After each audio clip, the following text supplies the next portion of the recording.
మీనములోన నీచ వృత్తిని జొచ్చి సోమకుంజంపిన సుభగరామ, తలలేని వాడవై తగకొండ మోసిన పతిత పావన నామ పద్మనాభ, మిట్ట రోమంబుల మేదిని మూతితో ద్రొబ్బుచు విహరించు దుష్టహరణ, సగము సింగంబవై జగదపకారుని ఉదరంబు భేదించు నురగశయన, తిరివెంపు వాడవై మురియుచు గొడ్డంట తిరుగుచు హాలివై తిరివిగొల్ల తనువుగైకొని వ్రతములు తలంగజేసి గుర్రమెక్కిన శతకోటి కోటి మదన మోహనాంగ దయానిధి ముద్దులయ్య రామతారక దశరథ రాజతనయ.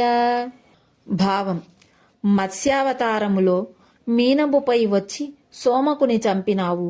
కూర్మావతారునిగా మందర పర్వతమును మోసిన పద్మనాభ, వరాహావతారమెత్తి భూమిని పైకెత్తిన దుష్టహరణ, నరసింహావతారములో జగత్తుకి అపకారము చేసిన హిరణ్యకశపుని ఉదరమును చీల్చిన శేషశయన, బలరామకృష్ణావతారములో బాల్యచేష్టలు చేయుచు గోవులను కాచుచూ లోకోపకారములు చేసి కల్కి అవతారములో గుర్రమెక్కిన శతకోటి కోటి మదన మోహనాంగ దయానిధి ముద్దులయ్య నీకు నమస్కారము.